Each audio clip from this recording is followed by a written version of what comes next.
오늘 저는 그리스도인의 정체성에 관해서 한번 생각해 보도록 말씀을 준비했습니다. 그 정체성을 생각해 보니까 대표적으로 제 마음에 들어온 한 사람, 세례 요한을 생각해 볼 수 있었습니다. 세례 요한을 통해서 저희들의 정체성 또한 말씀으로 점검해 보도록 하겠습니다. 마태복음 11장입니다. 11장 11절 제가 읽겠습니다. 내가 진실로 너희에게 말하노니 여자가 낳은 자 중에 세례 요한보다 큰 이가 일어남이 없도다. 그러나 천국에서는 극히 작은 자라도 그보다 크니라. 이 말씀은 우리에게 많은 생각을 하게 하고 참 의구심도 갖게 하고 놀라운 소식입니다. 세례 요한은 자신의 정체성에 참 맞는 그런 삶을 살다 갔습니다. 제가 정체성에 대해서 사전을 찾아보니까 그 존재의 본질이라고 이렇게 표현되어 있더라고요.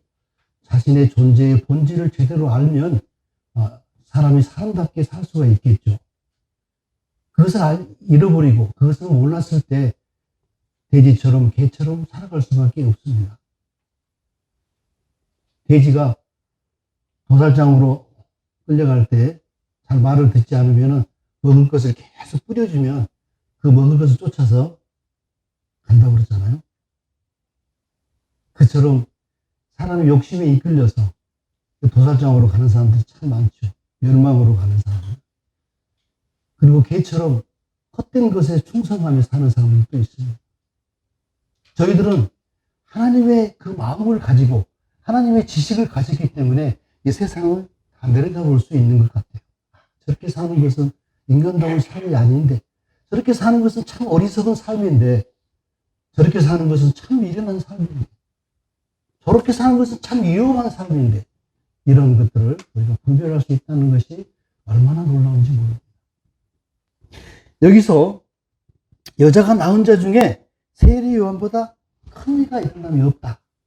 다른 번역된 성경을 보니까 세례 요한보다 빛나고 찬란한 삶을 산 사람이 없다. 우리가 성경을 볼 때 그 찬란하고 빛나는 삶을 샀던 사람 많잖아요. 다윗도 그렇고 솔로몬도 그렇고 아브라함도. 그런데 예수님께서 어떤 의미에서 세례 요한이 가장 빛나고 찬란한 삶을 살았다고 하는가? 어떤 의미에서 여자가 낳은 자 중에 가장 큰 자라고 말씀하실까? 저는 정체성에서 그 답을 찾았습니다. 세례 요한이 사실 그 제사장의 아들로 애동 아들로 독자로서 태어나가지고 참 괜찮은 집안에서 태어났죠. 그리고 정말 사랑받고 자랄 그런 집안에서 태어났는데 그가 자라면서 광야로 이끌려서 먹을 것 제대로 먹지 못하고 또 제대로 입지도 못하고 잠자리도 편하게 잘 수가 없었습니다. 세례 요한의 삶을 오늘날 삶으로 제가 생각해 보니까 노숙자 그 자체였습니다. 노숙자보다 못하죠. 먹고 싶은 것도 많았을 것이고 좀 편하게 쉬고 싶었을 것이고 또 때로는 옷도 좀 따뜻하고 부드러운 옷도 입고 싶었을 것입니다. 그런데 그의 삶은 차디찬 광야로 내몰리고 먹지 못하고 제대로 편한 잠도 자지 못하고 그야말로 참 비참한 삶이었죠. 그리고 마지막 참 이 세상을 떠날 때에도 비웃음고 조롱거리로 목 베어 죽어서 그 쟁반에다가 받쳐져서 선물로 받쳐진 거. 이거 우리 인생에서 생각해 보면은 그같이 비참한 삶은 없습니다.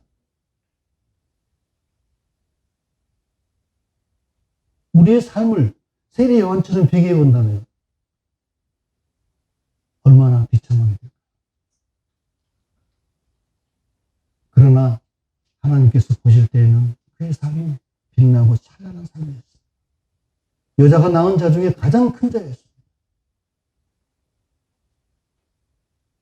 그런데 우리가 또 놀라운 것은 그 다음에 있죠. 그러나 천국에서는 극히 작은 자라도 그보다 크니라. 자, 그 빛나고 찬란한 삶을 살았던 그 세례 요한보다도 이 자리에 앉아 계신 여러분 큽니다. 더 큰 자입니다. 하나님께서 더 귀하고 크게 보시는 겁니다. 왜 그럴까요? 저는 그 답을 찾으려고 많이 기도하고 말씀을 보았습니다만은 다음과 같은 그 답을 내릴 수가 있었어요. 그 요한복음 1장에 보니까 혈통으로나 육종으로나 사람의 뜻으로 나지 아니하고 오직 하나님의 뜻으로 난 자니라. 하나님께로 난 자니라. 그 다음에 로마서 8장 29절 보겠습니다.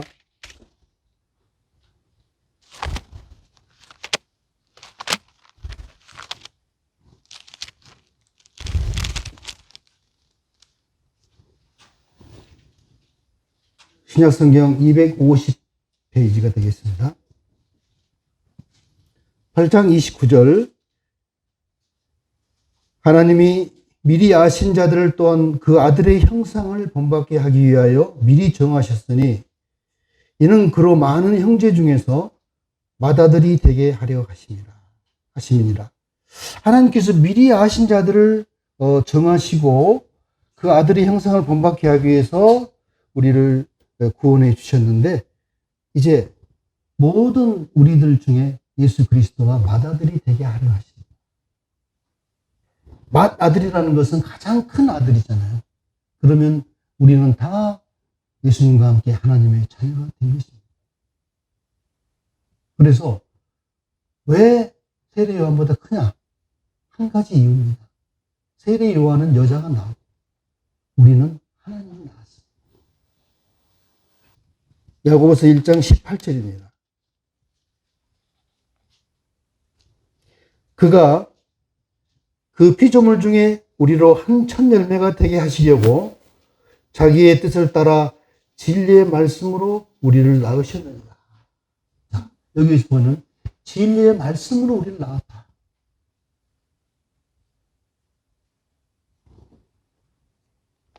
하나님이 분명하게 우리를 낳았다고 말씀합니다. 그 다음에 뒤로 넘겨서 베드로전서 1장을 보겠습니다.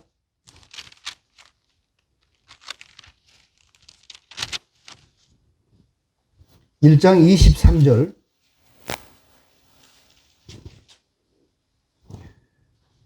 너희가 거듭난 것은 썩어질 씨로 된 것이 아니요 곧 썩지 아니할 씨로 된 것이니 살아있고 항상 있는 하나님의 말씀으로 되었느니라. 야, 너희가 하나님께로 다시 태어난 것은 썩어질 씨로 된 것이 아니고 썩지 아니할 씨 항상 있는 하나님의 말씀으로 나왔다. 우리는 하나님께서 말씀으로 우리를 낳으셨어요. 우리가 다 아버지의 씨로 이 세상에 태어난 것처럼 하나님이 이 말씀의 씨, 생명의 씨로 우리를 낳으셨어요. 그래서 그 씨에는 하나님의 성품이 담겨 있고 하나님의 성격이 담겨져 있습니다. 또 하나님의 마음과 뜻이 담겨져 있습니다. 우리는 다 그것을 품고 새로운 피조물로 다시 태어난 것입니다. 하나님께서 우리를 낳으셨어요. 이게 정체성을 갖는데 굉장히 중요한 겁니다. 다 우리가 태어날 때 부모의 유전자를 받고 태어나듯이 우리가 하나님의 진리의 말씀으로 태어났기 때문에 그 말씀 속에는 하나님의 온 성품이 생각과 뜻이 담겨져 있죠. 이 말씀은 곧 생명이고 또 이 말씀은 곧 빛이고. 그래서 진리의 말씀으로 우리를 낳으셨는데 그러면 또 고린도전서 15장을 보겠습니다. 고린도전서 15장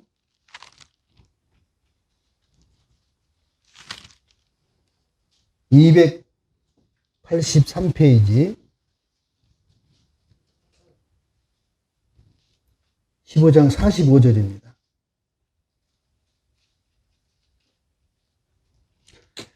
기록된 바 첫사람 아담은 생명이 되었다 함과 같이 마지막 아담은 살려주는 영이 되었나니. 여기 보니까 마지막 아담이라는 표현이 있죠. 그래서 왜 마지막 아담이라고 여기서 말씀하셨을까요? 그것은 바로 우리는 다 아담의 씨로 태어난 자들입니다. 그런데 그 아담의 씨가 어떠한 문제가 생겼습니까? 선악과를 먹은 다음에 그 씨에 이제 이 범죄한 천사의 유전자가 담겨져 있어요. 그래서 우리는 태어날 때부터 죄인입니다. 이 씨가 그야말로 오염되어 있죠. 죄를 지을 수밖에 없는 씨가 되는 거예요. 그래서 아담의 후손으로 태어난 모든 사람들은 다 죄인일 수밖에 없죠. 그래서 예수 그리스도는 이 마지막 아담이 되어야 했습니다. 마지막 아담, 아담의 그 씨를 끝내는 그러한 분이 예수 그리스도. 죄를 그쳤느니라. 예수님은 우리가 사랑과 고난을 생각할 때요, 오해하는 게 많은 것 같아요. 우리 사랑하면은 남녀 간에 나누는 사랑으로서 얼른 이렇게 받아들여지고 느껴지고 생각되어지는데, 하나님의 사랑은 그것이 아닙니다. 그 어미가 어린 자식을 생각하는 그 사랑보다도 더 완전하고 깊은 사랑을 가지고 있는 게 하나님의 사랑입니다. 우리가 하나님과 사랑을 나눌 때 바로 이러한 사랑으로 접근하고 이러한 사랑으로 이해해야지, 그냥 남녀 간의 사랑으로 생각해버리면 제한될 수밖에 없어요. 한정된 생각을 가질 수밖에 없습니다. 고난도 마찬가지입니다. 예수님이 우리에서 고난 당하시는 것이 그냥 육체적인 고난, 그 육체적인 고난만 생각해도 우리가 한없이 감사하고 감동할 수밖에 없지만, 그러나 진정한 주님의 고난은 인류의 모든 죄를 스스로 짊어지는 그 순간이었습니다. 그래서 겟세마네 동산에서 기도하실 때 주님은 엄청난 고통을 당하셨습니다. 인류의 모든 죄가 우리 주님의 등에 지어질 수밖에 없는 시간이었죠. 그래서 그분은 그 밤새 고통을 당하면서 기도할 수밖에 없었고, 하나님의 그 도우심과 은혜를 구할 수밖에 없었어요. 감당하기 어려웠죠. 그래서 될 수만 있으면 이 잔을 내게서 떠나게 해달라고 고백할 수밖에 없었던 것이죠. 우리는 그 고난은 미처 느끼지 못하고 생각지 못하지 않습니까? 그래서 인류가 지어왔던 모든 간악하고 무자비하고 그 사악한 죄가 다 주님의 등에 짊어졌을 때, 주님은 그 짐을 지고 갈보리 산까지 올라가셨을 때 얼마나 힘들었을까요? 그 죄가, 그 간악하고 사악한 죄가 채찍으로 맞고 뺨을 맞고 침뱉음을 당하고 그 고통을 당했던 것입니다. 그게 바로 다 우리들의 것이었어요. 주님이 그 죄들을 그치기 위해서, 끝내기 위해서 주님은 그 길을 가셨습니다. 그래서 여기서 마지막 아담이라 표현했죠. 주님이 다 이루었다 할 때 주님은 마지막 아담의 생명으로서 다 그쳤습니다. 이제 그 후로부터는 세례 요한보다 더 큰 자들이 예수 그리스도를 통해서 이제 태어나는 것입니다.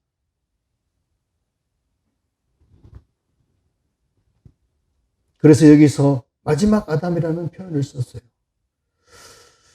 우리는 이제 고린도후서의 5장에 보면은 누구든지 그리스도 안에 있으면 새로운 피조물이다. 새 것이 됐다. 이제 아담의 씨로 된 게 아니라 하나님의 생명의 말씀, 하나님의 생명으로 이제 새 피조물로 다시 태어난 것입니다. 그 말씀을 한번 볼까요? 고린도후서 5장 291페이지입니다.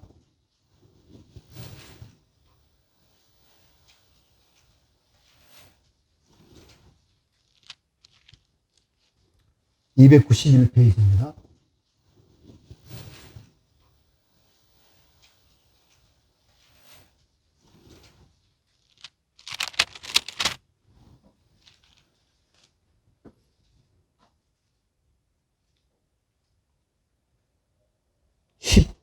4절부터 읽으면 좋겠네요.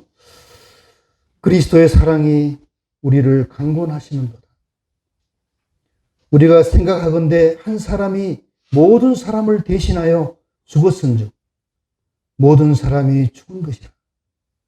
그가 모든 사람을 대신하여 죽으심은 살아있는 자들로 하여금 다시는 그들 자신을 위하여 살지 않고 오직 그들을 대신하여 죽었다가 다시 살아나신 이를 위하여 살게 하려 하심이라. 그러므로 우리가 이제부터는 어떤 사람도 육신을 따라 알지 아니하노라. 비록 우리가 그리스도도 육신을 따라 알았으나 이제부터는 그같이 알지 아니하노라. 그런즉 누구든지 그리스도 안에 있으면 새로운 피조물이라. 이전 것은 지나갔으니 보라 새 것이 되었다. 우리가 이 말씀에서 기억해야 할 것은 먼저 15절에 모든 사람을 대신하여 죽으심은 다시는 그들 자신을 위하여 살지 않고 오직 그들을 대신하여 죽었다가 다시 살아나신 이를 위하여 살게 하려 합니다. 이 말씀이 참 중요합니다. 여기서 주님께서 내가 너희들을 위해서 죽었기 때문에 너희들을 위해서 희생했기 때문에 이제 나를 위해 살아라 이렇게 요구하는 것이 아닙니다. 우리는 이렇게 살 수밖에 없고 반드시 이렇게 살아야 합니다. 왜? 아담의 씨에는 참으로 죄악이 오염된 그 죄악이 깔려있는 그 유전자가 담겨져 있기 때문에 그것으로부터 해결할 수 있는 방법은 약을 잡아서 해결할 수도 없고 또 예수님이 대신 죽었다고 해결되는 거 아닙니다. 예수님은 이 아담의 씨를 끝내는 죽음이었어요. 인류의 모든 생명들, 아담의 씨로 부정해지고 더럽혀진 그 죄들로부터 끝내야 되기 때문에 죽으신 거죠. 그렇다면 이제는 분명한 것은 무엇입니까? 우리는 이제 그리스도께서 그것을 그쳤을 때, 죽었을 때 우리가 죽은 것입니다. 만약에 우리가 이것을 인정하고 여기고 살지 않으면 부정한 삶이 됩니다. 마치 결혼한 여자가 남편을 놔두고 친구들 중에 아직 결혼하지 않는 친구들하고 밤새 술을 마시고 논다든가 여행을 다니면서 가정을 전혀 돌아보지 않는 신경 쓰지 않는 그 여인과 별다를 게 없습니다. 우리는 여기에서 죽었다는 사실을 인정하고 여기며 살아야 됩니다. 이제 내 안에서 그리스도가 사신다는 것을 인정해야 됩니다.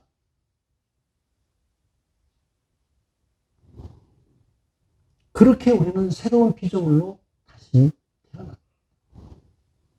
자, 그래서 16절에 보니까 그러므로 우리가 이제부터는 어떤 사람도 육신을 따라 알지 아니하노라. 이게 참 중요하죠. 왜? 내가 죽었기 때문에 이제 어떠한 사람도 육신을 따라서 알지 않는다. 사도 바울이 이렇게 말하는 것은 옛 육신적인 존재, 가치관, 그 육신적인 어떤 여건과 형편을 보지 않고 새로운 피조물로서 새로운 형상으로서 우리를 본다는 것이죠. 이제 비록 우리가 그리스도도 육신을 따라 알았으나 이제부터는 그같이 알지 않는다. 이제 우리는 그리스도도 육신대로 알았지만 나를 위해서 죽으시고 또 이 땅에서 참 많은 고난의 삶을 사시는 그분으로 우리가 알았지만 이제부터는 하늘과 땅의 모든 권세와 영광을 얻으신 그분을 우리가 대하고 살아야 됩니다. 그렇다면 우리는 얼마나 자신감 있게 여유 있게 풍성하게 감사하게 살 수 있겠습니까?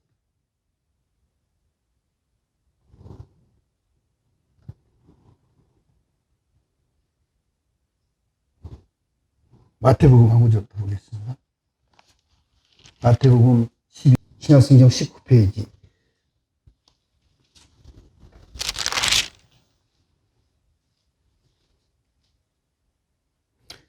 12장 46절, 47절부터 보겠습니다. 한 사람이 예수께 여짜오되 보소서 당신의 어머니와 동생들이 당신께 말하려고 밖에 서 있나이다 하니 말하던 사람에게 대답하여 이르시되 누가 내 어머니이며 내 동생들이냐 하시고 손을 내밀어 제자들을 가리켜 이르시되 나의 어머니와 나의 동생들을 보라.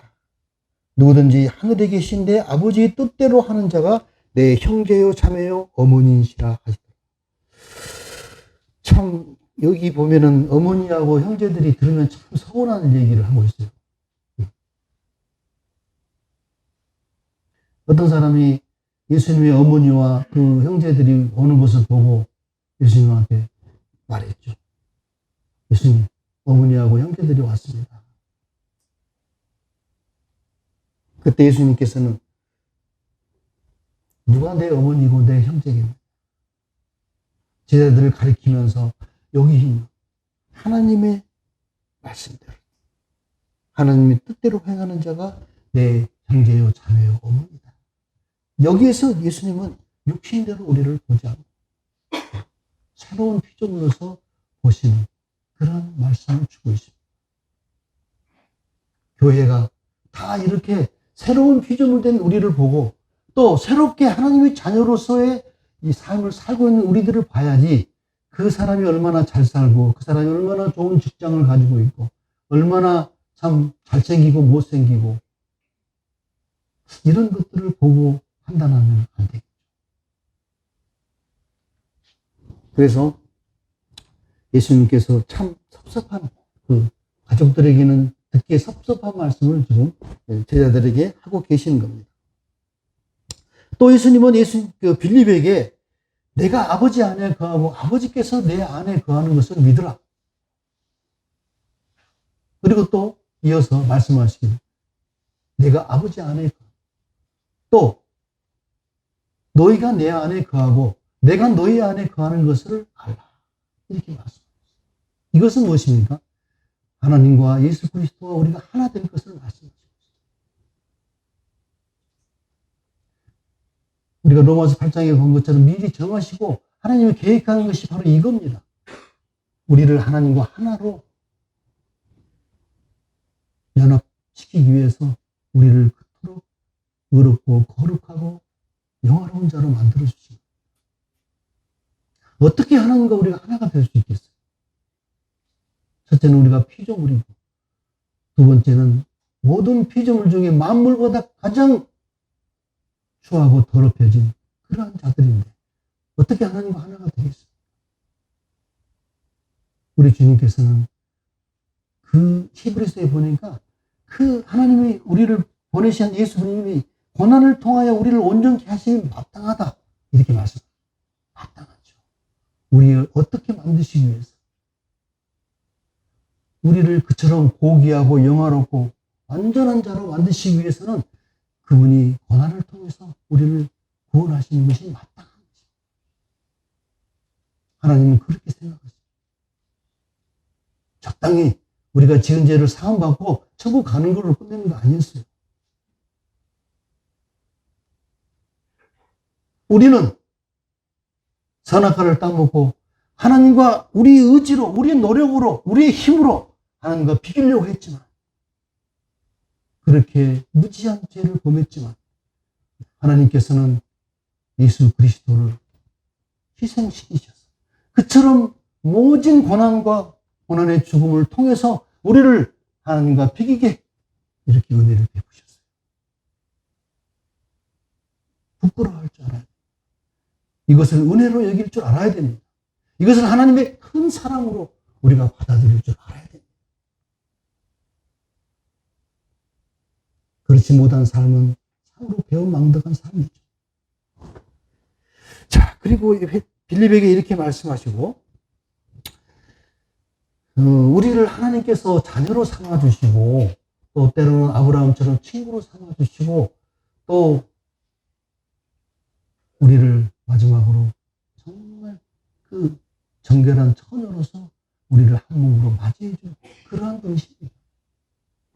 그래서 사도 바울은 고린도후서 11장 2절에 보니까 너희를 정결한 처녀로 한 남편인 그리스도께 중매한다. 우리가 다 정결한 처녀로서 그리스도께 중매가 되었습니다. 우리 스스로 정결합니까? 예수님은 우리를 정결하게 해주셨어요. 그래서 예수님께 중매하기에 합당한 자로 우리를 만들어주셨어요. 자, 우리 요한복음 3장 한번 봐볼까요? 세례 요한도 이 점을 믿음으로 보았습니다. 요한복음 3장.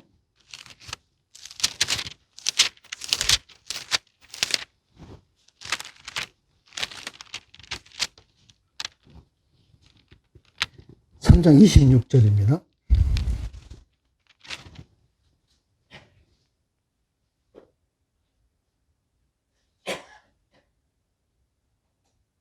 아, 29절, 30절을 보면 되겠네요. 29절. 신부를 취하는 자는 신랑이나 서서 신랑의 음성을 듣는 친구가 크게 기뻐하나니 나는 이러한 기쁨으로 충만하였노라. 그는 흥하여야겠고 나는 쇠하여 하리라 하니라. 자, 여기서 세례 요한은요, 이 예수님께서 처음에 세례 요한에게 많은 사람들이 군중처럼 구름처럼 모여들었거든요. 그런데 예수님이 사역을 시작하시자 많은 사람들이 예수님께로 갔습니다. 제자들이 걱정 어린 두로 많은 사람들이 다 예수께 가버렸다고 이렇게 얘기하니까 세례 요한은 하나님께서 하시는 일이다. 믿음으로 받아들였죠. 그리고 나서 이런 고백을 했습니다. 신부를 취하는 자는 신랑이나 서서 신랑의 음성을 듣는 친구가 크게 기뻐하나니 나는 이러한 기쁨으로 충만하였다. 나는 지금 그 거룩하고 영화로운 그 신랑이 신부를 취하는 모습을 보니까 너희들은 사람을 뺏긴 것으로 생각하지만 나는 그 신랑이 신부를 취하는 모습을 본다. 그 모습을 볼 때 나는 내 기쁨이 충만하다. 너무나도 자신의 정체성을 통해서 이 놀라운 사실을 보고 있습니다. 그냥 인간적이라면은 굉장히 내가 이 고생을 해서 이리 많은 사람들을 다 모았는데, 저분 예수에게 뺏기는구나. 서운함도 있고, 좀 여러 감정이 들겠지만, 이 정체성이 분명한 삶을 살고 있는 세례 요한은 오히려 기쁨에 충만해졌습니다. 그리고 나는 쇠하여지고 그는 흥해지 않는다. 우리의 삶도 마찬가지입니다. 우리의 삶에 나는 쇠해지고 그분이 내 안에서 흥해진다. 나는 점점점 죽어가고 날마다 죽으라고 고백했던 사도 바울처럼 나는 날마다 조금씩 그 죽음을 인정하고 여기고 내 자신을 죽이며 살고 그분의 성품과 그분의 뜻이 내 안에서 점점점 흥해지는 것이 올바른 정체성에 있는 삶인 것입니다.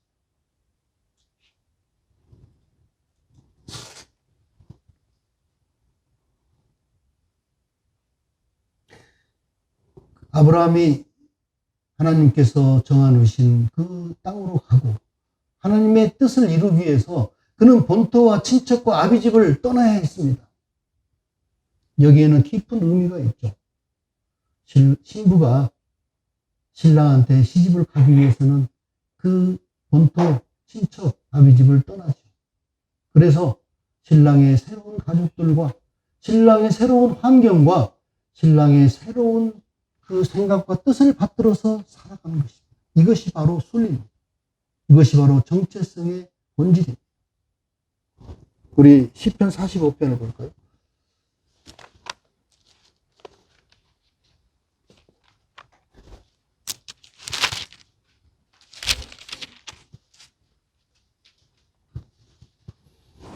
시편 45편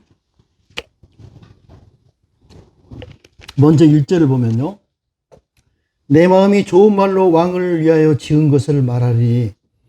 내 혀는 글솜씨가 뛰어난 서기관의 붓끝과 같도다. 왕은 사람들보다 아름다워 은혜를 입술에 머금으니 그러므로 하나님이 왕에게 영원히 복을 주시도다. 그 다음에 10절 딸이여 듣고 보고 귀를 기울일지어다. 네 백성과 네 아비집을 잊어버릴지어다. 그리하면 왕이 네 아름다움을 사모하실지라. 그는 내 주인이시니 너는 그를 경배할지어다. 여기 이 왕의 딸, 그러니까 왕의 딸으로서 왕과 함께 그 영광과 권세를 누리기 위해서 네 아비 집을 잊어버려라. 내 백성과 네 아비 집을 잊어버려라. 아브라함이 그 본토 친척 아비 집을 떠나야 했던 것처럼 이 왕과 함께 하기 위해서는 이 아비 집을 백성으로부터 떠나야 됩니다. 그래야 하는 그 왕의 사랑이 너의 아름다움을 사모할지다. 이렇게 말씀했죠. 그래서 우리가 아직도 그 본토 친척 아비 집을 떠나지 못하는 삶으로 하나님의 진정한 사랑 안에 들어가지 못하고 또 하나님께서 생각하시고 하나님 뜻하신 바를 우리가 함께 하지 못하고 있죠. 그래서 여전히 내 생각과 내 계획과 내 방법대로 살아가고 있습니다. 이 세상에는 부해지고 하나님 안에서는 가난해지 그 사실을 우리가 알아야 되는 것입니다. 그 다음에 에베소서 1장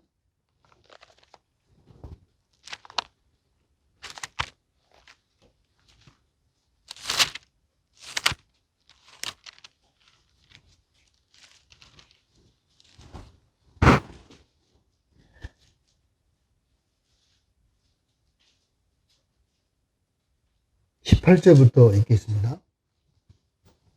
너희 마음의 눈을 밝히사 그의 부르심의 소망이 무엇이며 성도 안에서 그 기업의 영광이 풍성함이 무엇이며 그의 힘의 이력으로 역사하심을 따라 믿는 우리에게 베푸신 능력의 지극히 크심이 어떠한 것을 너희로 알게 하시기를 구하노라.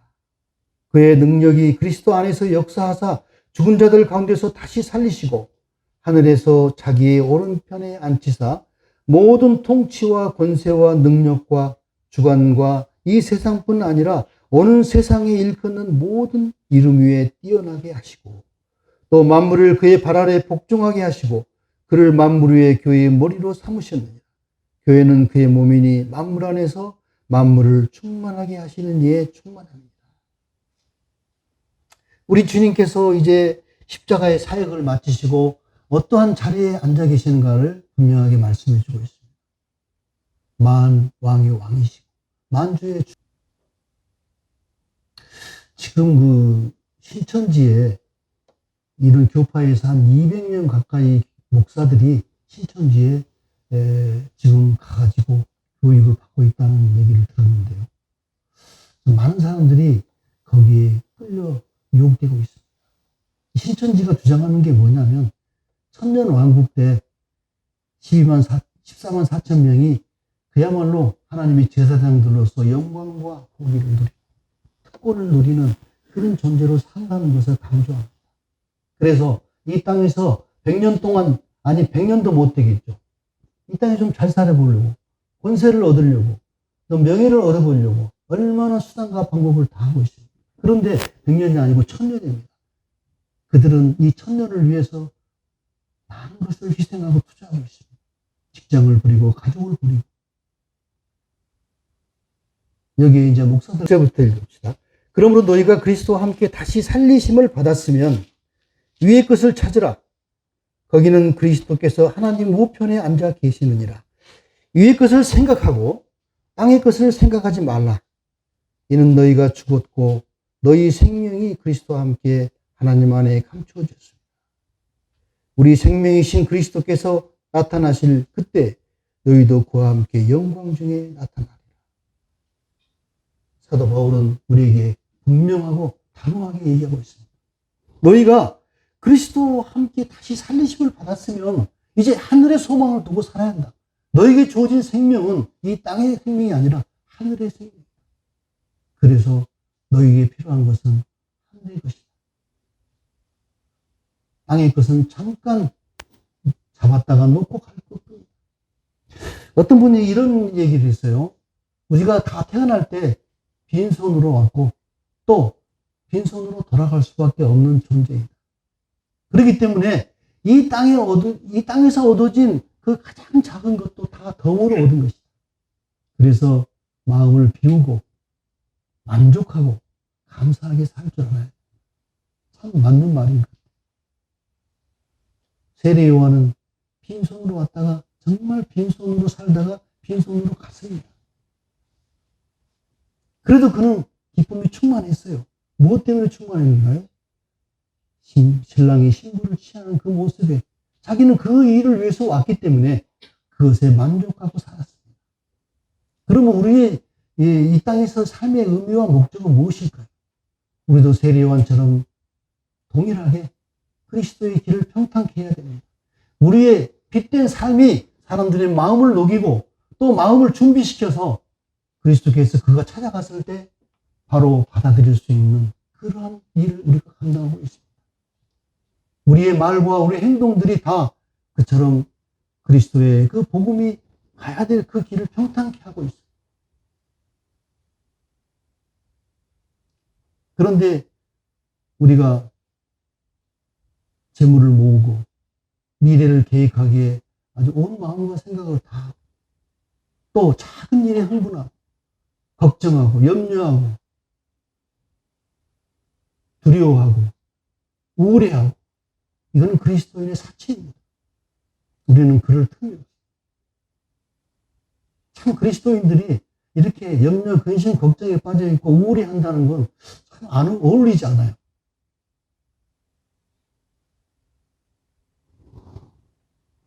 어떤 자매가 어렸을 때 엄마를 따라서 점쟁이한테 갔어요. 근데 엄마가 점을 치는데 점쟁이가 그 어린 딸을 가만히 쳐다보더만, 저 아이는 앞으로 영부인이 될, 그 말을 한 거예요. 그래서 이 어린 소녀가 그 말을 딱 마음에 두었어요. 그래서 자신은 영부인이 될 거라는 어떤 확신 가운데 산 거죠. 그래서 공부를 열심히 했죠. 왜냐하면은 영부인이 돼가지고 뭘 모르면 무식하다고 그 말을 들을까 봐서 열심히 공부를 했습니다. 그리고 대학에 가서 그 흔한 미팅 한 번 안 했어요. 왜냐하면 나중에 자기가 영부인이 됐을 때 TV를 보고 야, 저 영부인 나하고 옛날에 사귄 여자다 이런 말을 듣기 싫어가지고 미팅 한 번도 안 했대요. 그런데 대학을 졸업하고 사회생활을 하는데도 기회가 오지 않는 거예요. 그래서 실망을 좀 하고 있었을 때 그가 나중에 예수 그리스도를 믿게 됐어요. 그러고 나서 말씀을 많이 이렇게 묵상하다가 어느 날 이거 뭐야 하고 자신이 이미 영부인이 된다는 것을 알게 됐어요. 그렇지 않습니까? 우리가 지금까지 말씀 묵상한 것처럼 신부가 됐어요. 만왕의 왕이신 그리스도의 신부가 된 걸 알고 나에게 이 점쟁이 말이 맞았네. 이루어졌네. 이렇게 행복해하는. 그래야 정말 그때부터는 삶이 달라진 거죠. 영부인으로서의 그 맞는 체면된 삶을 산거든요. 우리도 이런 사실을 정말 정체성을 바로 알고 거기에 맞는 삶을 살아야 됩니다.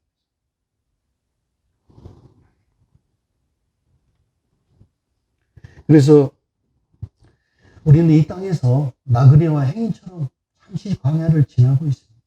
정말 저도 이제 70이 가까워지니까 세월이 강물처럼 참 허무하다 하는 것을 조금씩 느껴가고 있어요. 많은 그 시편의 기자들 또 그 모세도 이 땅에 사는 것은 잠깐 보였다 없어지면 아침에 피었다가 지는 꽃과 같이 풀은 마르고 꽃은 떨어지고 이렇게 우리 인생을 우리가 바로 볼 줄 알아야 됩니다. 그리고 거기에서 우리가 얻어진 이 생명과 우리에게 주어진 약속들이 얼마나 고귀하고 참 놀라운지를 바로 알고 그렇게 믿음으로 여기며 사는 그러한 삶이 우리에게 필요하죠.